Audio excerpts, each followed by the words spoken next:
Hello everyone, I welcome you all to the next lecture of logarithm. और अभी तक बेटा जो हमने 2-3 लेक्चर लॉग के किए हैं उसमें हमने ग्राफ उसका देख लिया, ग्राफ का एनालिसिस कर लिया, बढ़िया बढ़िया कुछ उसमें सवाल बना लिए, जेई के एडवांस के सवाल भी हमने बनाए, कुछ बेसिक हमने उसकी प्रॉपर्टीज भी देखी और कई सारी चीज़ें लॉग की हमारी हो गई है।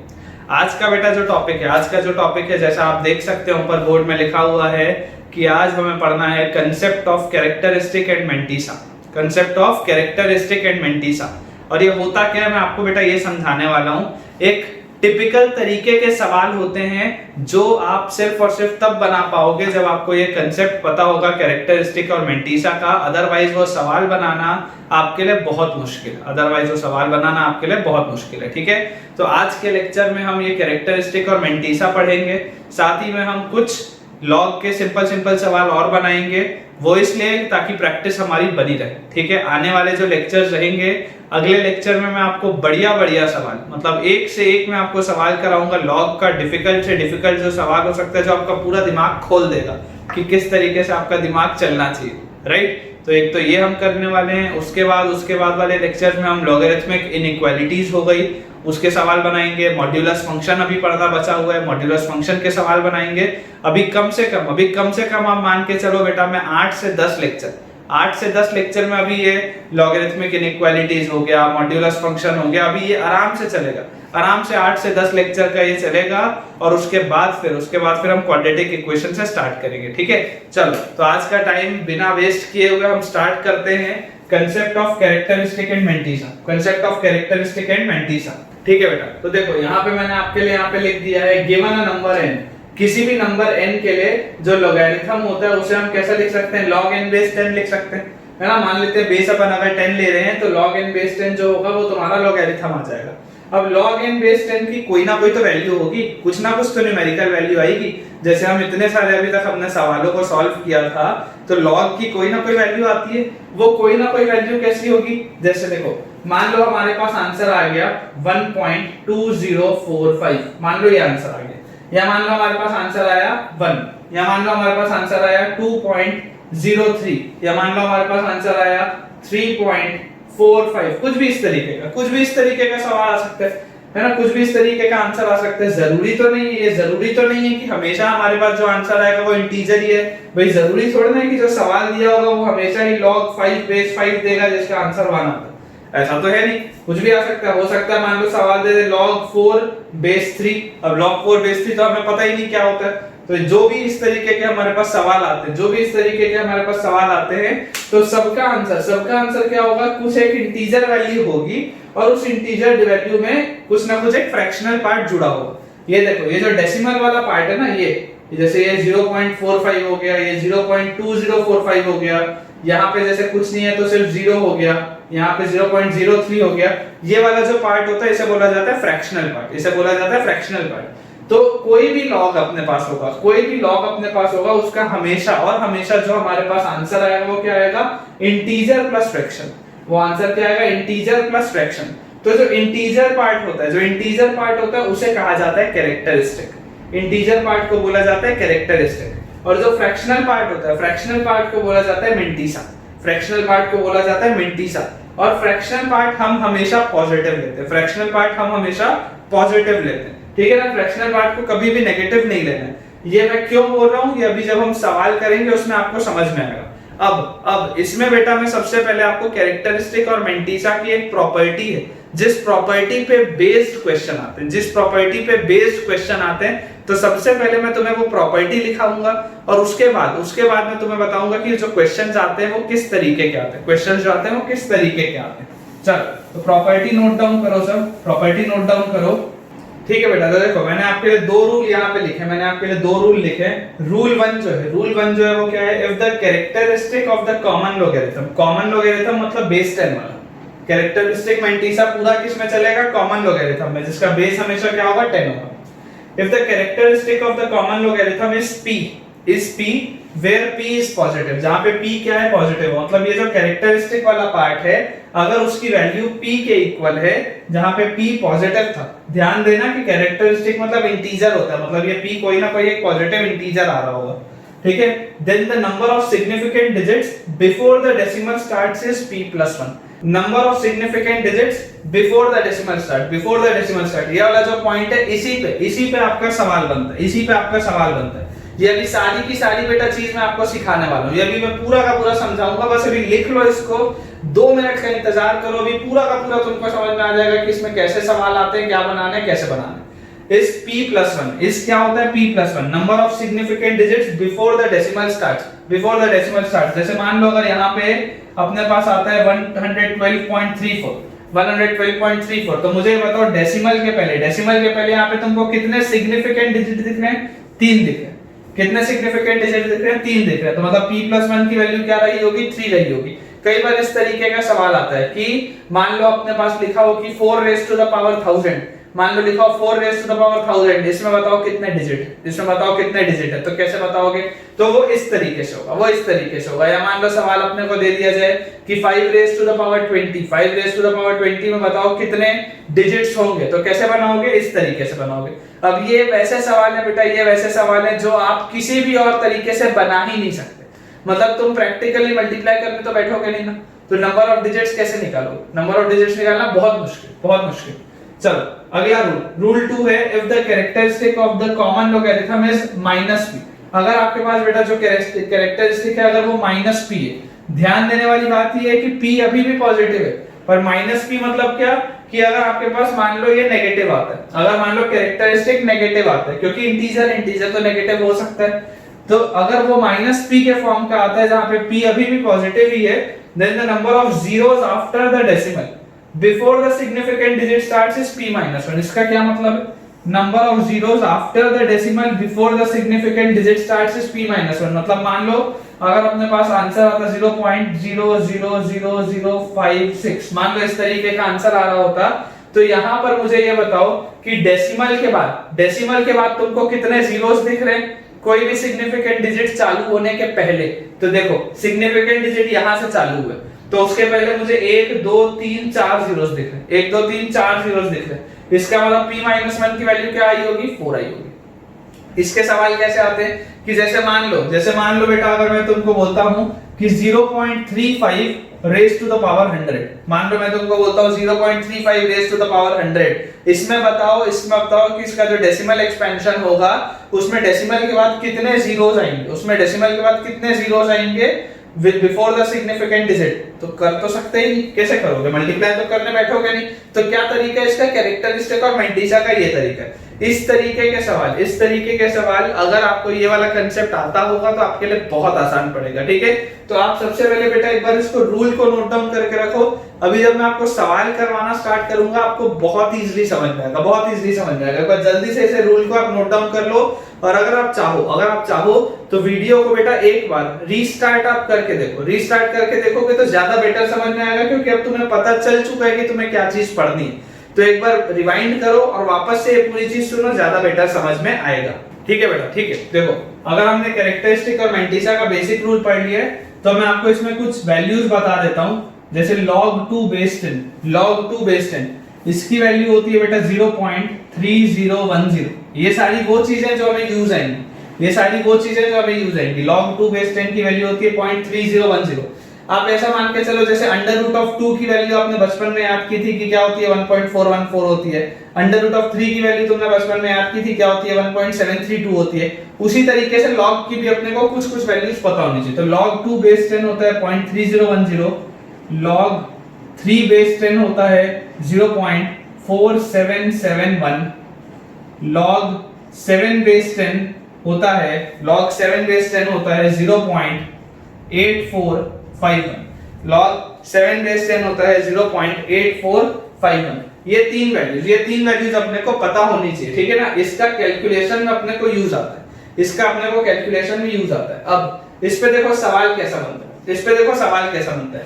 जैसे मान लो सबसे पहले अगर आपको मान लो बोला जाता है कि हमारे पास फाइंड द नंबर, ऐसा बोलते हैं, मान लो find the number n if characteristic की वैल्यू अगर है मान लो -1, अगर कैरेक्टरिस्टिक मैं शॉर्ट फॉर्म में लिख रहा हूं, कैरेक्टरिस्टिक की वैल्यू -1 और मेंटिसा की वैल्यू मान लेते हैं हम कितनी है 0.6990 मान लो हमारे पास कैरेक्टरिस्टिक की वैल्यू दी हुई है -1 और मेंटिसा की वैल्यू हमारे पास मान लो दी हुई है 0.6990। ठीक है, अब अगर मान लो हमारे पास ये है तो हमें क्या चीज पता है बेटा, हमें ये चीज पता है कि log n बेस 10 ये क्या होता है, log n बेस 10 होता है बेटा कैरेक्टरिस्टिक प्लस मेंटिसा, या बोल सकते हो आप integral part plus fractional part, एक ही बात है। तो यहां से देखो कैरेक्टरिस्टिक है -1 और आपके पास ये मेंटिसा जो है, मेंटिसा कितना है 0.6990। तो यहां से आप देखो -1 और 0.6990, इसकी वैल्यू कितनी आ जाएगी, इसकी वैल्यू बेटा आ जाएगी -0.3010। सॉल्व करके देखो ये चीज आ जाएगी -0.3010। एक बार अगर हमारे पास ये आ गया, एक बार मान लो अगर हमारे पास ये आ गया, इससे क्या फायदा है, इससे ये फायदा है कि ये वैल्यू है log n बेस 10 की, ये वैल्यू है log n बेस 10 की, और हमें पता है कि 0.3010 क्या होता था, 0.3010 होता था बेटा log 2 बेस 10, मतलब ये लिखा हुआ है minus times of log 2 base 10, ये है log n बेस 10, और मुझे पता है कि ये माइनस घूम के 2 के ऊपर लग सकता है, मुझे पता है कि ये माइनस साइन घूम के 2 के ऊपर लग सकता है। तो यहाँ पे देखो क्या आ जाएगा, log n base 10 is equals to log 2 raise to the power -1 base 10, या इसे हम लिख सकते हैं log 1/2 बेस 10। ये आ गया log n बेस 10 की वैल्यू। तो मुझे ये बताओ बेटा n की वैल्यू यहाँ से कितनी आ गई, n की वैल्यू आ गई हाफ, जिसे हम लिख सकते हैं 0.5, जिसे हम लिख सकते हैं 0.5। अब बहुत ध्यान से देखना कि अगर मान लो आपको बोला गया था कि कैरेक्टरिस्टिक की वैल्यू थी -1, अगर आपको बोला गया था कि कैरेक्टरिस्टिक की वैल्यू थी -1, तो मुझे सोच के बताओ रूल नंबर 2 में क्या लिखा है, if the value of characteristic is of the form -p, तो मतलब वो -1 के फॉर्म का हो गया, where p was positive, क्योंकि 1 तो पॉजिटिव है, तो माइनस अगर p के फॉर्म का होता है तो उसमें क्या बोलता है कि number of zeros after the decimal before the significant digit starts, number of zeros after the decimal before the significant digit starts, वो कितने होते हैं, वो होते हैं p-1। तो यहाँ पे अगर बेटा मैं बोलता हूँ कि -p की वैल्यू -1 है, तो p की वैल्यू 1 होगी, या p-1 की वैल्यू 0 होगी। तो बोलने का क्या मतलब है कि नंबर ऑफ zeros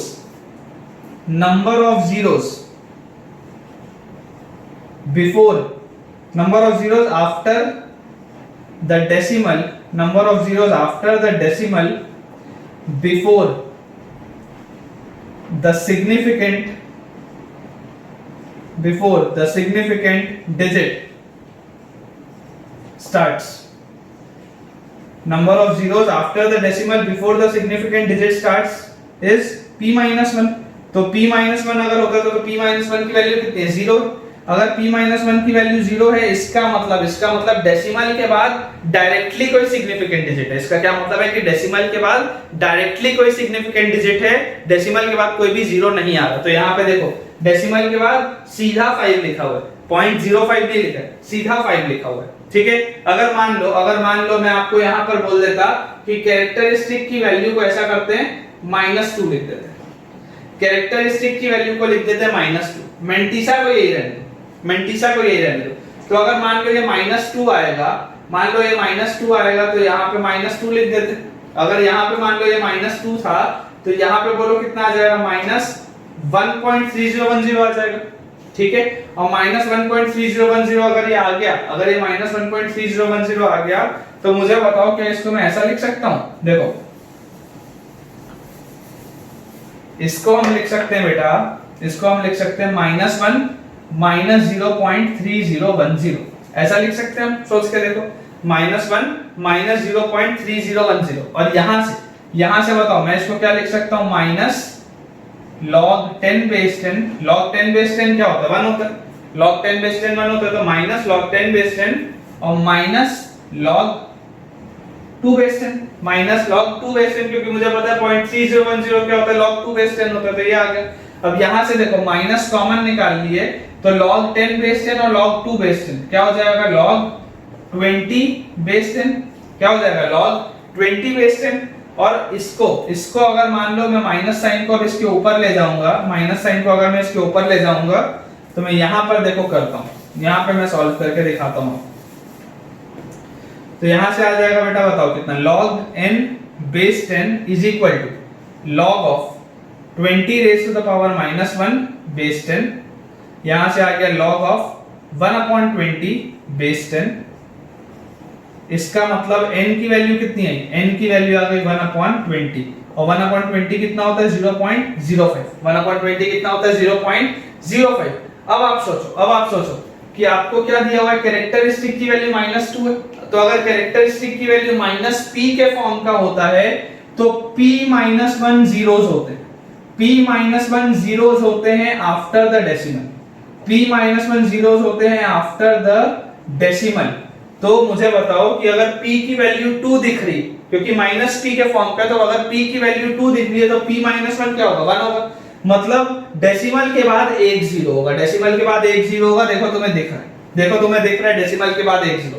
पिछले वाले केस में p -1 की वैल्यू 0 आई थी, इस वजह से डेसिमल के बाद एक भी जीरो नहीं था, डेसिमल के बाद डायरेक्टली 5 लिखा हुआ था, तो उसमें आंसर 0.5 था, उसमें आंसर 0.5 था। आई होप तुमको एक हद तक तुमको कुछ तो फील आ रही होगी। अभी हम बहुत सारे इसके सवाल करेंगे, बढ़िया से तुमको समझ में आएगा, ठीक है। एक बार इतना जल्दी से नोट डाउन कर लो। चलो अगला सवाल देखते हैं। लिखा हुआ है बेटा, find the value of n if characteristic की वैल्यू है -4, कैरेक्टरिस्टिक की वैल्यू है -4 और मेंटिसा की वैल्यू है 0, अब बेटा अगर कैरेक्टरिस्टिक की वैल्यू -4 है तो देखो मुझे क्या पता है कि log n बेस 10 ये क्या होता है, कैरेक्टरिस्टिक प्लस मेंटिसा होता है। log n बेस 10 क्या होता है, कैरेक्टरिस्टिक प्लस मेंटिसा होता है। इसका मतलब -4 प्लस 0, या मैं इसको बोल सकता हूं -4 log n बेस 10, इसकी वैल्यू है -4। तो मुझे बताओ कि n की वैल्यू कितनी होगी, n की वैल्यू होगी 10 raise to the power -4, n की वैल्यू होगी 10 रेज़ टू द पावर -4 और इसकी वैल्यू होती कितनी है, इसकी वैल्यू होती है 0.0001, इसकी वैल्यू क्या होती है 0.0001। अब ध्यान से आप देखो बेटा, एकदम ध्यान से देखो, कैरेक्टरिस्टिक की वैल्यू कितनी है, कैरेक्टरिस्टिक की वैल्यू हमें दी हुई है -4, मतलब this is of the form -p where value of p is equal to 4, where value of p is equal to 4। तो ऐसे वाले में p -1 zeros, rule 2 ध्यान रखना, p -1 zeros after the decimal before the significant digit starts, after the decimal before the significant digit starts, ठीक है। तो देखो p -1 मतलब क्या होगा, p -1 की वैल्यू आ जाएगी, p -1 की वैल्यू आ जाएगी 3, 4 - 1 होता है 3। तो देखो डेसिमल के बाद कितने जीरोस है, 1 2 3, डेसिमल के बाद कितने जीरोस हैं, 3 जीरोस। इस तरीके का सवाल आता है, और इस तरीके का अगर सवाल आएगा और थोड़ा भी कॉम्प्लिकेटेड होगा ना बेटा तो हिलेगा नहीं सवाल तुमसे। इस वजह से मैं ये कैरेक्टरिस्टिक और मेंटिसा का तुमको कांसेप्ट समझा रहा हूं, क्योंकि ये बहुत इंपॉर्टेंट है, ठीक है। तो अगला सवाल बेटा, अगला सवाल, find the number of digits in 2.5 raised to the power 20, 2.5 raised to the power 20, या ऐसा करते हैं 20 नहीं रखते, 2.5 raised to the power 200 कर देते हैं। Find the number of digits in 2.5 raised to the power 200, ठीक है। और ये नंबर ऑफ डिजिट्स अगर मान लो बोल रहा है कि इतने में कितने होंगे, तो हमें ये चीज तो समझ में आती है कि ऐसे बहुत सारे नंबर होंगे, फिर डेसिमल होगा, फिर बहुत सारे नंबर होंगे, ये बात तो समझ में आती है, क्योंकि 2.5 ऐसा लिखा होगा तो बहुत सारे नंबर आएंगे, फिर डेसिमल आएगा, फिर बहुत सारे नंबर आएंगे। तो ये जो नंबर ऑफ डिजिट्स पूछ रहा है मतलब वो क्या है, बिफोर द डेसिमल है, वो नंबर ऑफ सिग्निफिकेंट डिजिट्स क्या है, बिफोर द डेसिमल, ठीक है। ये चीज हमसे पूछी जाती है। चलो अब अगर मान लो मुझे नंबर ऑफ डिजिट्स इसमें बताने, अगर मुझे इसमें नंबर ऑफ डिजिट्स बताने तो बताओ n की वैल्यू क्या है, मुझे पता है नंबर मेरे पास बेटा दिया हुआ है 2.5 raise to the power 200, 2.5 raise to the power 200।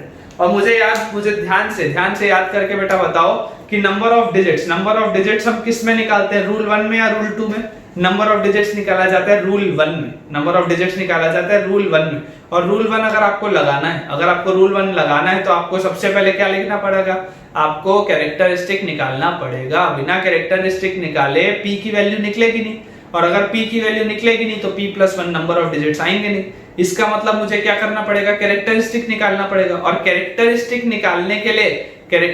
निकालने के लिए लॉगरिथम लेना पड़ेगा, बिकॉज log n बेस 10 की वैल्यू कैरेक्टरिस्टिक प्लस मेंटिसा होती है, तो मुझे लॉगरिथम लेना पड़ेगा। ठीक है, तो टेकिंग लॉगरिथम बताओ क्या आएगा, log n बेस क्या लेंगे, बेस 10 लेना पड़ेगा, क्योंकि इस पूरे में जो होता है वो कॉमन लॉगरिथम चलता है।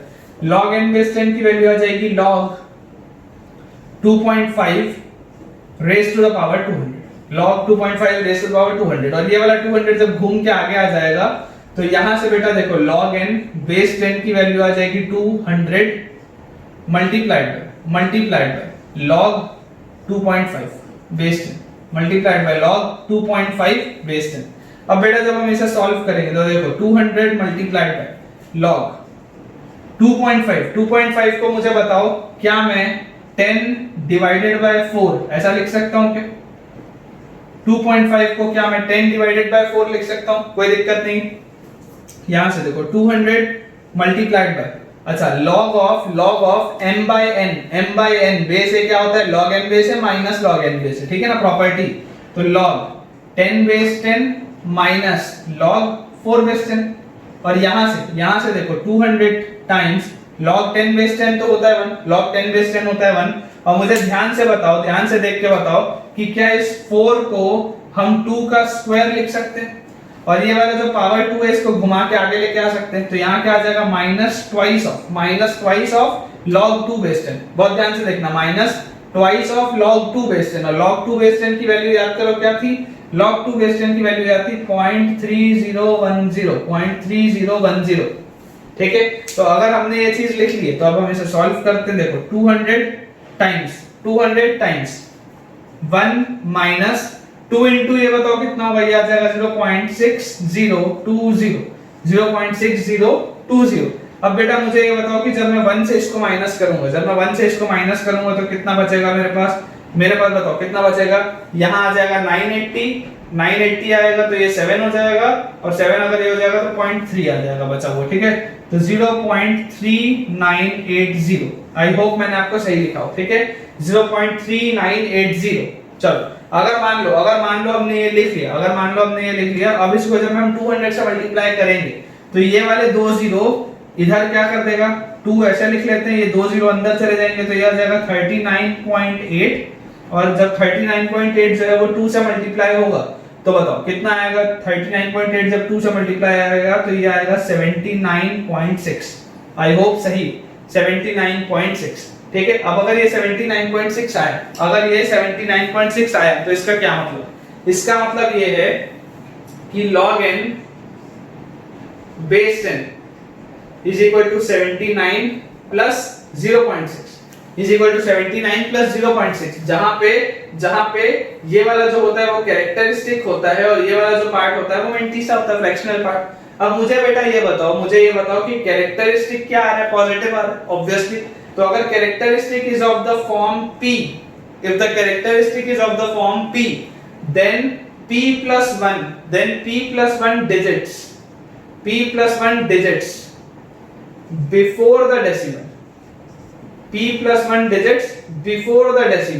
इसका मतलब बेटा मुझे ये बताओ कि जब मैं 2.5 रेज़ टू द पावर 200 करूंगा तो डेसिमल के पहले कितने डिजिट्स होंगे, 79 plus 1 80 है ना। Find the number of digits before the decimal, तो इसमें आएगा 80 डिजिट्स बिफोर डेसिमल। अब तुमको सवाल उठ सकता है कि सर हम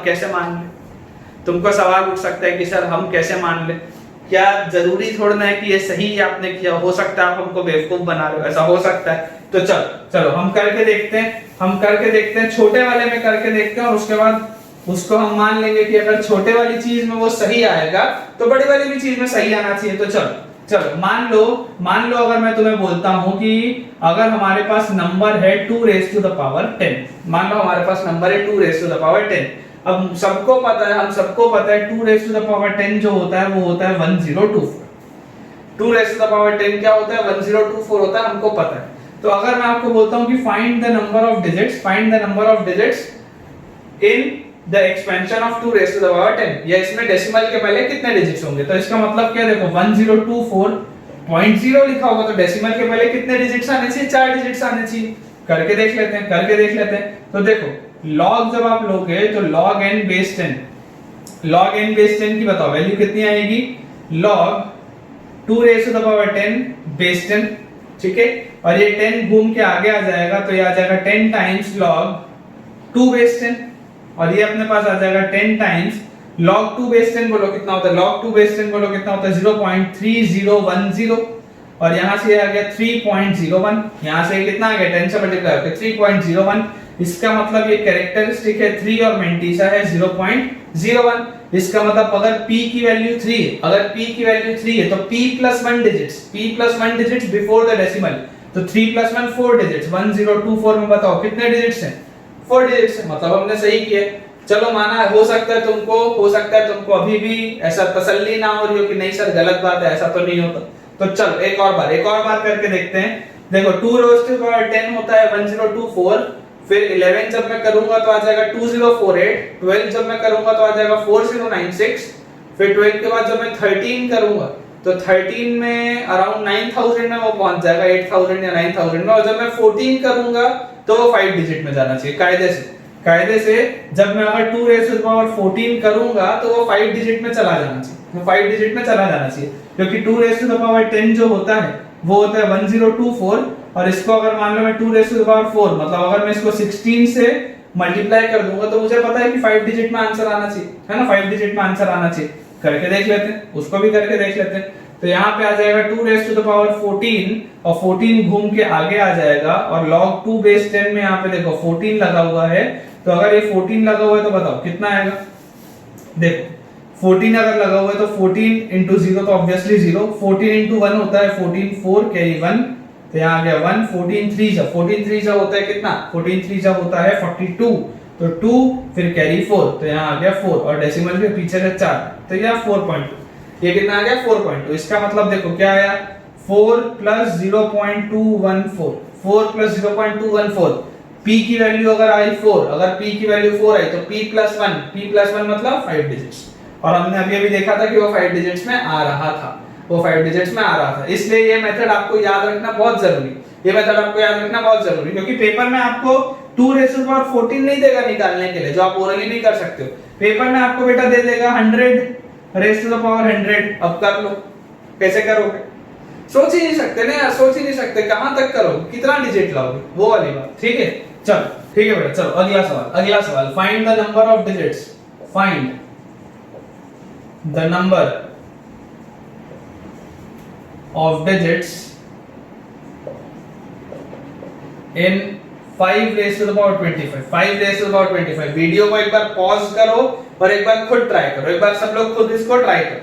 चलो मैं बता रहा हूं। चलो मान लेते हैं n की वैल्यू है 5 रेज़ टू द पावर 25, तो हमें पता है कि बेस 10 पे मुझे log लेना पड़ेगा, तो बेस 10 पे जब मैं log लूंगा 5 रेज़ टू द पावर 25 का, तो ये 25 घूम के आगे आ जाएगा, और मेरे पास अंदर आ जाएगा log 5 बेस 10।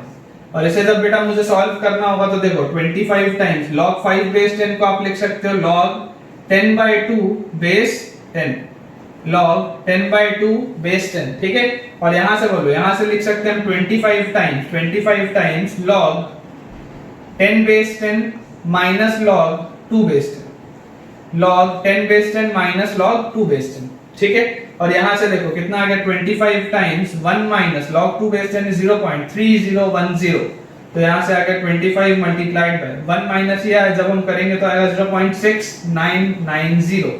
और जब आप इसे सॉल्व करोगे तो बताओ कितना आएगा?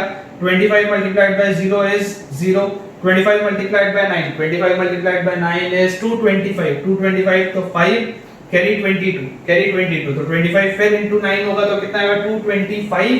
225 और 22 आ जाएगा ये हमारे पास 247, तो 7 कैरी 24, तो 25 into 6, 25 into 6 is 150, 150 and 24 is 174, 174 और डेसिमल के पहले 4 जीरो। तो अपने पास से बताओ कितना आ गया।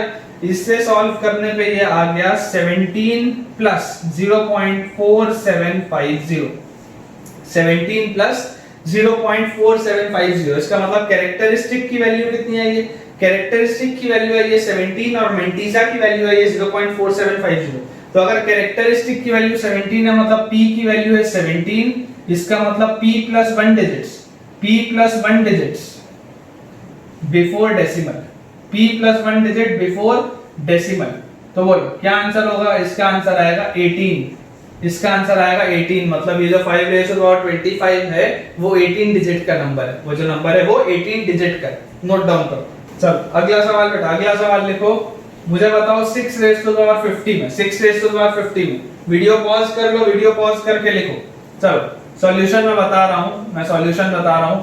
n की वैल्यू आएगी 6 रेज़ टू द पावर 50, तो log n बेस 10 ये मेरे पास आएगा 50 टाइम्स। अब डायरेक्टली लिखो, डायरेक्टली लिखने की आदत डालो। 50 टाइम्स log 6 बेस 10, क्योंकि ये 50 उसके ऊपर जा सकता था, और यहाँ से आएगा 50 टाइम्स log 6 बेस 10 को आप लिख सकते हो log 2 base 10 plus log 3 base 10। Direct लिख रहा हूँ, आई होप तुमको समझ में आ रहा होगा। log 2 base 10 plus log 3 base 10, तो ये आ गया 50 times log 2 base 10 is 0.3010, log 3 base 10 is 0.4771। जब आप 50 को इससे मल्टीप्लाई करोगे तो बोलो ऐड करने पे कितना आएगा, 1 और 0 1, 7 और 1 8, 7 और 0 7, 4 और 3 7, 0.7781, 0.7781। ठीक है, और जैसे ही हमारे पास ये 0.7781 आया, इसको जब आप 50 से मल्टीप्लाई करोगे तो पहले इसको 10 से कर देते हैं, तो ये आएगा 7.781, और 5 से इसको जब मैं मल्टीप्लाई करूंगा तो 5 1 जब 5 5 8 आ गया 40, 0 कैरी 4, 35 और 4 39, 9 कैरी 3 38 और 3, तो 38.905। कितना आ गया, 38.905। इसका मतलब ये 38 प्लस 0.905 कैरेक्टरिस्टिक प्लस मेंटिसा।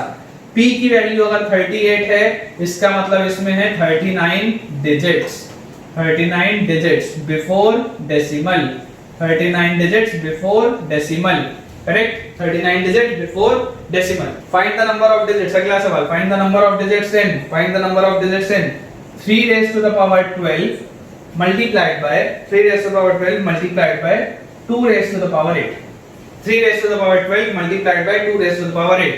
तो वही तरीका रहेगा, n की वैल्यू आ गई, n की वैल्यू आ गई कितना, 3 raised to the power 12 multiplied by 2 raised to the power 8, और जैसे मैं log लूंगा बेस 10 पे तो ये आ जाएगा log 3 raised to the power 12 into 2 raised to the power 8 base 10।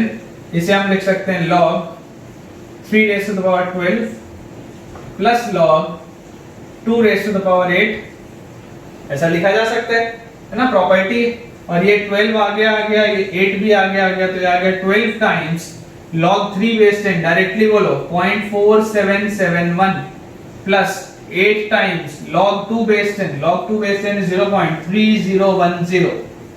जैसे हम सॉल्व करेंगे बोलो कितना आएगा, 12 into 1 2 है ना, 12 into 1 12 होता है, तो 2 कैरी 1, 12 7 जा 84, 84 और 1 85, 5 कैरी 8, 12 7 जा 84 और 8 84 और 8 आ गया 92, 2 कैरी 9, 12 4 जा 48 और 9 57 और 4 पीछे से तो 5.7 है।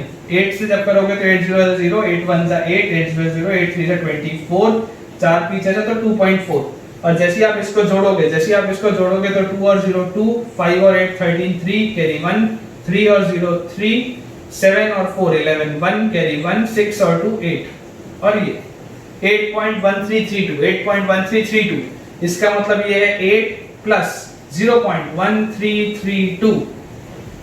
तो अगर p की वैल्यू 8 है, इसका मतलब इसके एक्सपेंशन में 9 डिजिट्स, इसके एक्सपेंशन में 9 डिजिट्स हैं बिफोर डेसिमल, 9 डिजिट्स हैं बिफोर डेसिमल। चलो अगला सवाल बेटा, अगला सवाल जिसमें हमें बताना है find the number of zeros.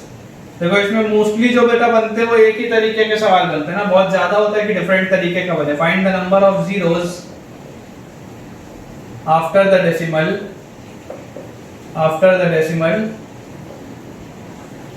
before the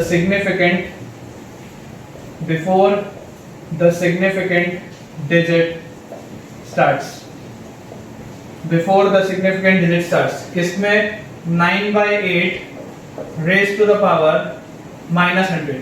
9/8 raised to the power -100. ठीक है। अब अगर मान लो अपने पास ये लिखा है 9/8 raised to the power -100, मान लो अगर अपने पास लिखा है 9/8 raised to the power -100, तो इसमें देखो हम ले लेंगे n की वैल्यू, ये n की वैल्यू आ जाएगी 9/8 और ये पूरी। अब जब आप log लोगे तो log n base 10, ये कितना आ जाएगा, ये आ जाएगा बेटा -100 log 9/8 base 10। डायरेक्टली लिखा है मैंने, डायरेक्टली लिखा है। यहां से आ जाएगा -100 यहाँ पे देखो आप इसको लिख सकते हो log 9 base 10 minus log 8 base 10, log 9 base 10 minus log 8 base 10। यहां से देखो -100 times log 9 base 10। log 9 base 10 को बोलो कैसा लिख सकते हैं, इसको आप लिख सकते हो बेटा 9 को आप लिख सकते हो 3 का स्क्वायर और ये 2 आगे आ जाएगा, तो 2 times of log 3 base 10 is 0.4771 minus log 8 base 10। log 8 base 10 के लिए आप इसको लिख सकते हो 2 का क्यूब और 3 आगे आ जाएगा, तो 3 टाइम्स ऑफ 0.3010। अब बेटा जब हम इसे सॉल्व करेंगे तो ये आएगा -100 टाइम्स ऑफ इसका ट्वाइस करोगे 2 1 से 2 2 7 से 14 4 कैरी 1 14 and 1 15 5 कैरी 1 2 4 से 8 और 1 9। ठीक है, और ये आ गया 0.9542 माइनस इसका जब आप ट्वाइस करोगे तो आएगा 0.9030 इस तरीके से।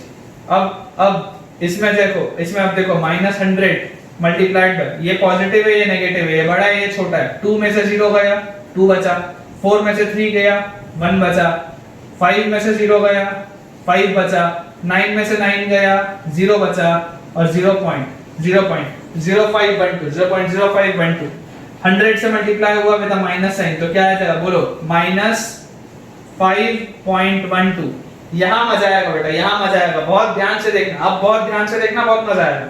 -5.12 देखो यहाँ पे माइनस साइन आ गया, यहाँ पे आ गया माइनस साइन। अब अगर -5.12 लिखा हुआ है तो मुझे ये बताओ ये हम कैसे लिख सकते हैं, -5 -0.12 -5 लेकिन हमें क्या पता है बेटा, हमें ये पता है कि मेंटीसा मस्ट बी पॉजिटिव, क्या करेंगे हम, मान लो बोल दूं मैं आपको, मान लो बेटा मैं आपको बोल दूं कि +1 भी कर दो -1 भी कर दो।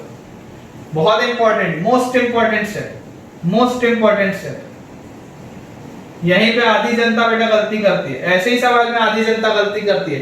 तो -5 देखोगे, p को 5 समझोगे, p -1 आंसर बोलोगे 4, आंसर तुम्हारा गलत। तुम +1 -1 करो, क्यों? क्योंकि मेंटीसा मस्ट बी पॉजिटिव और ये +1 के साथ इसको क्लब कर दो, तो -5 और -1 हो गया -6 और 1 के साथ बेटा जब ये क्लब हुआ तो ये बन गया +0.88, ये बन गया +0.88। देखो अभी भी आ गई है, -6 में जब तुम 0.88 जोड़ोगे तो -5.12 आएगा, बात वही है, लेकिन ये फॉर्मेट है। This is characteristic and this is mantissa, because mantissa must be positive. और अगर वो फ्रैक्शनल है तो आपको एक चीज ये समझनी चाहिए कि कोई भी जो फ्रैक्शनल पार्ट होता है ना, ये जो डेसिमल में कोई भी पार्ट होता है, फ्रैक्शनल में बोल रहा हूं, जो डेसिमल वाला पार्ट होता है, it is always less than 1 and it is always greater than और equal to 0। The fractional part is always less than 1 and greater than equal to 0, right? तो यहाँ पे देखो आपके पास ये लेस देन 1 है, 0 से बड़ा है, ये -6 है। तो अगर कैरेक्टरिस्टिक की वैल्यू -p के फॉर्म में है, therefore p is equal to 6 and p minus 1 मतलब कितना 5, तो 5 zeros after the decimal before significant digits same तरीके में बेटा, सेम तरीके में दूसरा सवाल है, जैसे पिछले वाले में 9 raise to the power of 9/8 raise to the minus 100 था। अगला सवाल है आपके पास कि बताओ इसमें कितने जीरोस होंगे। 3 raise to the power minus 50, 3 raise to the power minus 50। आपका ये होमवर्क है, आपका ये होमवर्क है।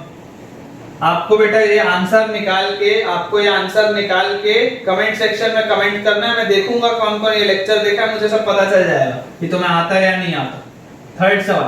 थर्ड सवाल बेटा जो है आप लोग के पास है वो है 0.35 raise to the power 12, 0.35 raise to the power 12। इसका भी आंसर बेटा आपको कमेंट सेक्शन में कमेंट करना है। सारे बच्चों को जो ये लेक्चर देख रहे हैं सबको नीचे कमेंट सेक्शन में कमेंट करना है। उससे मुझे पता चलेगा कि तुम्हें ये चीज समझ में आई भी है या नहीं है। ठीक है, समझ में आई भी है या नहीं। चलो अब एक बढ़िया सवाल अपन करते हैं, थोड़ा सा अलग तरीके का है। देखो हमारे पास इसमें बेटा बोला गया है कि late log n base 3 is equal to alpha 1 plus beta 1.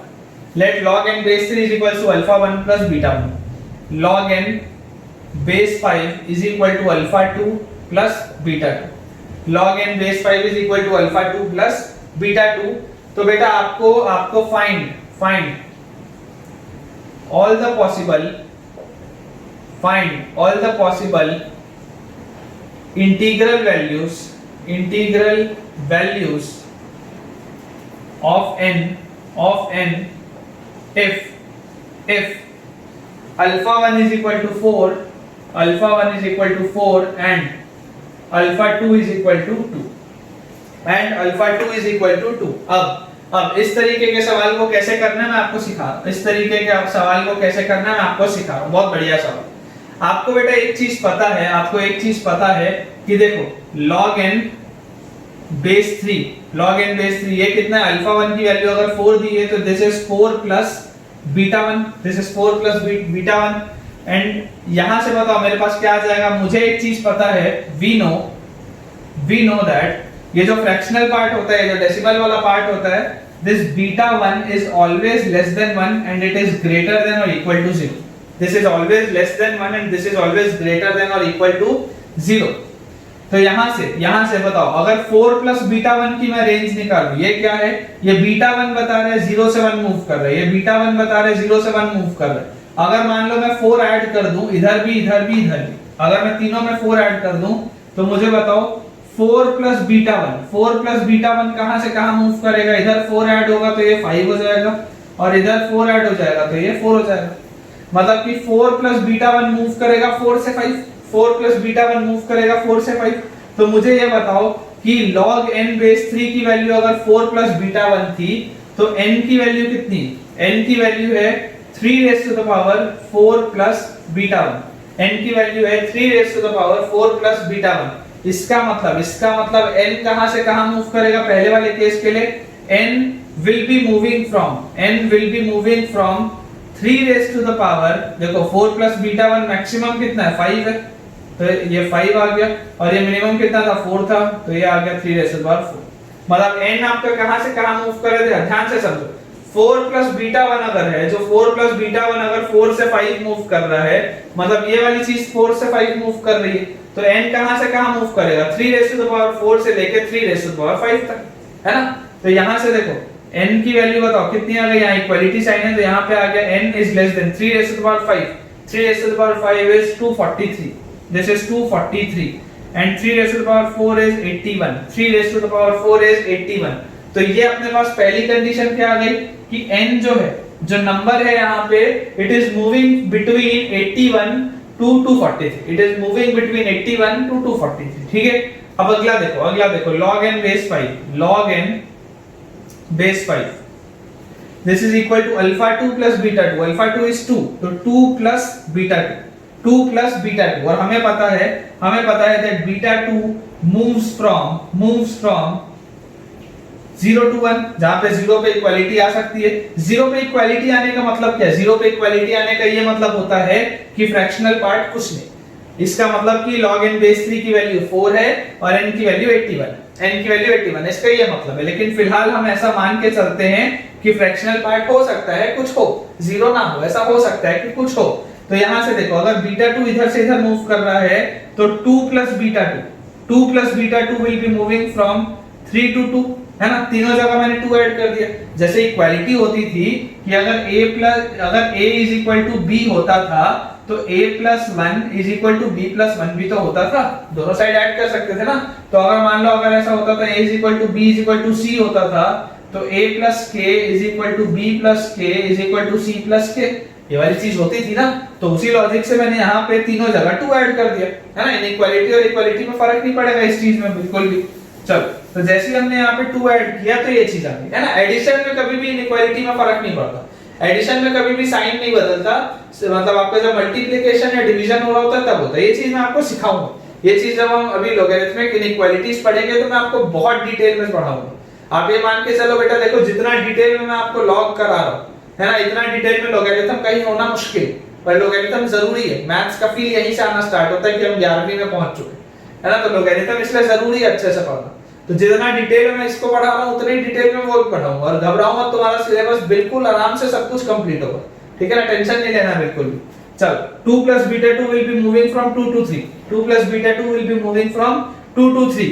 तो अगर मान लो यहां से मैं बोलूं कि n is equal to 5 raise to the power 2 plus beta 2, n is equal to 5 raise to the power 2 plus beta 2, तो बोलो n की वैल्यू क्या होगी।